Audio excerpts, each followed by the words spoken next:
Have you ever felt like your emotions are running the show, dragging you into frustration, self-doubt, or even sadness? What if I told you there's a way to take control of those emotions and rewrite the script of your life?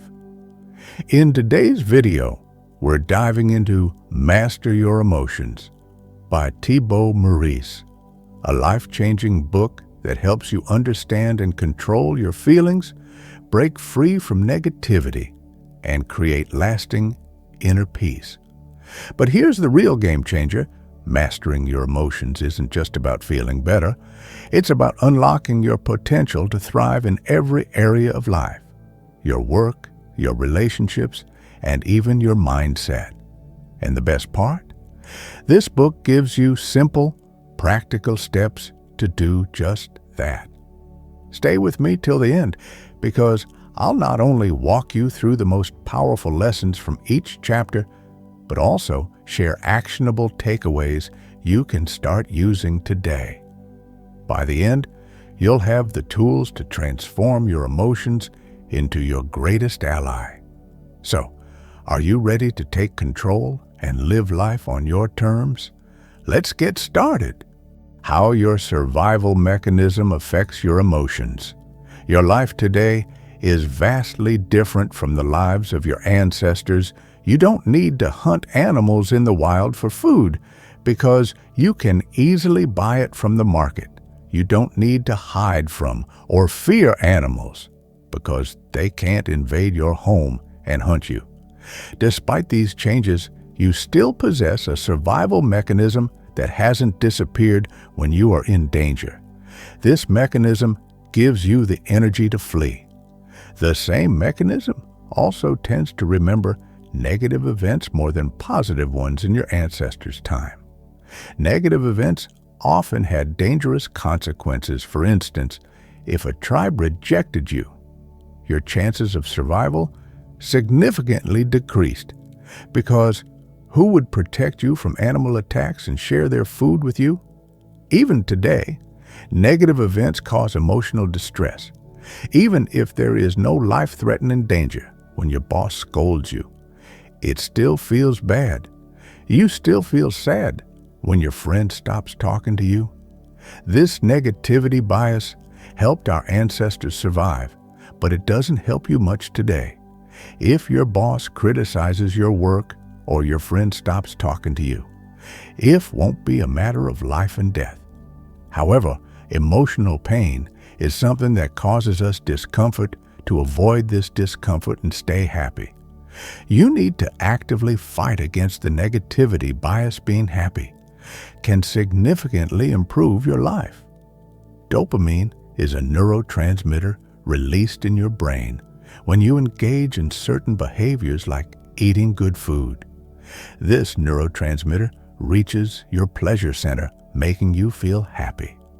Since dopamine makes people feel good, many tend to abuse it. They may overeat or become sex addicts. Any form of addiction is extremely harmful to health. For example, if your mindset is that you achieve happiness through material things, a new car or phone gives you the happiness you seek. Like other material things, you get busy with your fancy car or new phone if it will make you happy. But only for a short time. This is called hedonic adaptation. This temporary happiness makes you chase after it, even if it lasts for only a short while. We all have a certain level of happiness. This can vary from person to person. Some people are naturally happy, while others remain neutral. Your happiness level spikes when you do something that triggers your dopamine neurotransmitter. Let's revisit the example of buying a new car or phone. Buying a car or phone brings a spike in your happiness level, but eventually it returns to baseline. Does this mean you shouldn't chase happiness? Because it won't always stay at a higher level. Not at all. According to Sonia Liu, author of The Show of Happiness, has a percentage. 50% of your happiness comes from your genes, 40% from internal factors, and only 10% from external factors like material things, or getting a promotion from these happiness percentages, we need to learn that being happy depends on you, not on what happens to you. True happiness comes from within. The nature of emotions. Handling your emotions can be tricky, especially when they are negative. You can't immediately control your anger or frustration, no matter how hard you try. However, it is possible to handle your emotions by understanding that they are temporary and will pass. For example, Penelope feels irritated because she woke up late. This means she has to rush through her shower breakfast and then hurry to work. This feeling of frustration doesn't go away quickly, even if she tells herself she should get over it. This method doesn't always work. Instead, Penelope can detach herself from her emotions. She can say, "Yes, I'm annoyed by how my day started, but this irritation will gradually fade and I will feel better emotions come and go." What you feel right now is not going to last forever. Negative emotions are not necessarily a bad thing. Don't consider them completely useless. Sometimes they encourage you to take action. The feeling of failure can push you to work harder. Next time, losing someone dear can make you appreciate the people you still have in your life. If you are still struggling to deal with negative emotions, remember the times when you experienced them in the past. You have faced challenging situations before and have come through them, no matter how bad you feel. Now know that this feeling will pass. Another healthy way to deal with negative emotions is to remember that they do not define you. If you feel depressed, it does not mean you have depression. It also does not mean you are a failure. What you are feeling right now does not make you any less of a person. As a reminder, you need to actively maintain a positive attitude to stay happy. Have you heard the saying, "You attract what you think"? This applies to both positive and negative states.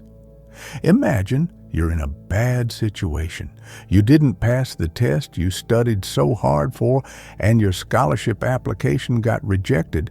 These events make you focus on other areas of your life that are not going well. You might start thinking about your weight gain, feel like nobody likes you, and feel lonely and sad. It's easy to let negativity take over, but you need to free yourself from the grip of the dominant emotion. As mentioned before, when you feel a certain way, you need to be aware of that feeling. Constantly remind yourself that this feeling will soon pass. This will also help you track your emotions and understand what triggers them. Let's understand this. With an example, Sophia realized that making mistakes makes her angry. She gets mad at herself for small mistakes. Sophia wrote this down and began to observe herself whenever she got angry. Often, she would also focus on other mistakes she made in the past. By thinking this way, Sophia would tell herself that she can never do anything right and that she is a loser. However, Sophia found a way to avoid this negative cycle. She reminded herself that she is human and that humans make mistakes. Sophia also reminded herself of her achievements to break the cycle of negative thoughts. Develop the habit of observing yourself. Identify what triggers your emotions, what you say to yourself during those times, what helped you get out of the negative cycle, and what you learned from it. Changing your interpretation. External factors are responsible for only 15% of your happiness. Examples of external factors include how much money you have or achieving certain life goals like getting married before 30. More specifically, these things are called assumptions. These assumptions, no matter how small, still impact you. That's why you need to look at these things from a different perspective. Here are some common beliefs. this is a problem? What if the problem you are currently facing is not actually a problem? Katie heard a rumor that she might be laid off from her job initially. She thought it would be a huge problem if that happened, but then she saw it as an opportunity to pursue her dream job. I should get married and have children. This expectation usually comes from parents and society. Just because people say you should doesn't mean you actually have to. Getting married and having children should be your choice, not something you do under pressure from others. I am scared of the future. Everyone is scared of the future because no one knows what it holds. But worrying too much about it doesn't help. Your worry about the future won't change anything. Instead, focus on the present. You can only do your best by paying attention to the present moment. Pay attention to how you interpret the things that happen to you. If you blame people or circumstances for your misfortunes, it's time to change this habit. You need to learn to take responsibility for your actions. You can't control what happens to you, but you can control your reaction. This will determine whether you stay happy or become sad. Letting go of your emotions. To be happy in life, don't keep your emotions bottled up inside. Anger, bitterness, and other negative emotions can mentally and emotionally damage you. We have discussed these things in previous chapters, and it's worth mentioning that they can also have physical manifestations. For instance, how do you feel when you are angry? Your heart rate increases, your palms get sweaty, you start feeling hot, and you can't concentrate on anything. Therefore, it is important not to keep your emotions bottled up. First, observe your emotions by detaching yourself from them. When Penny's boss corrected her work for the third time, she felt stupid. She thought she didn't deserve the job and position she held. It was normal for Penny to feel stupid, but she decided to detach herself from this feeling. She thought, I feel stupid, but I am not stupid. There is a big difference between identifying with the emotion and viewing the emotion as something separate from yourself.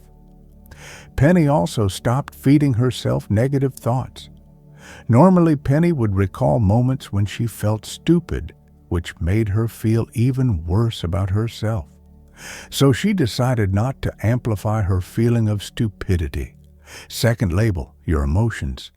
Think of emotions as something temporary, like wearing clothes that you can change. Emotions do not define you. To change your perspective on emotions, refer back to what Penny did. Instead of thinking, I am sad, phrase it differently. Like I feel sad or I am experiencing sadness. This will create some distance between you and your emotion, making it easier to let go of them. Third, don't hold on to your emotions. Let them go. Understand that there are two reasons why you become dependent on your emotions. One, it reinforces the story or narrative you tell yourself when you feel sad. You tend to make yourself feel even sadder. Unfortunately, people often have a tendency to hurt themselves emotionally. Two, you think you are your emotions, but you know that this is not true. You will stay troubled until you stop identifying yourself with your feelings. Emily felt incomplete compared to her friends and colleagues. She considered herself a loser. They were achieving so many personal milestones that Emily started feeling jealous of them. So Emily created a to-do list of daily goals she needed to feel proud of herself. She removed the goals from her list that were impossible to achieve in a day. For instance, Emily wrote that she would jog for an hour to improve her health, but successfully. Jogging for an hour requires daily practice and training. Your body failing to achieve this goal made Emily feel worthless, thinking she was incompetent. Made Emily feel even worse That's why she gradually decided to let go of her feelings. It was wrong to think she was incapable. Emily changed her daily goals to be achievable and no longer felt stressed. Most importantly, achieving her milestones gradually boosted Emily's confidence. Fourth, learn the Sedona method to let go of your emotions. The Sedona method is a concept from Hale Dawkins' book. It helps you release emotions in 3 different ways. The first way is not to hold on to your emotions. Never hold on to negative emotions. Let them go. The second way is to make space for those emotions in your life. By doing this, you accept what you are feeling without clinging to it or letting it define you. Just let them come. The third way is to welcome them. This involves accepting your emotions without judgment by closely observing them. You can understand where these emotions are coming from. According to the Sedona method, you can apply these 5 steps to let go of your emotions. Step 1. Focus on a specific emotion you want to work on.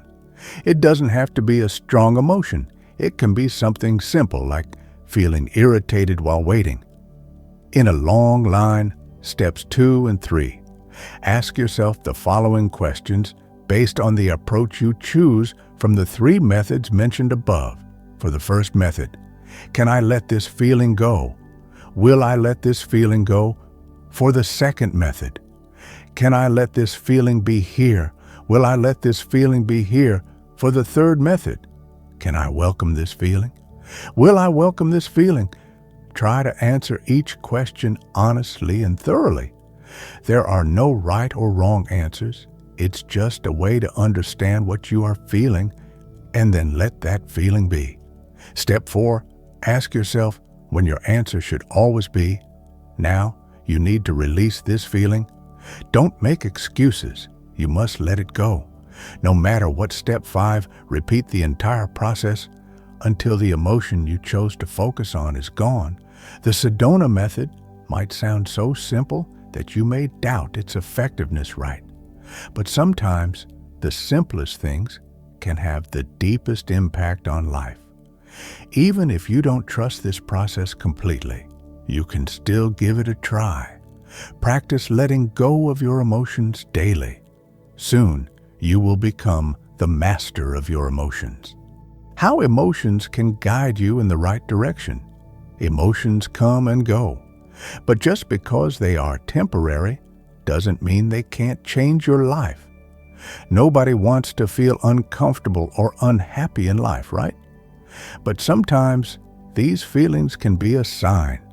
Emotions send you a message and you shouldn't ignore them. Let's take an example.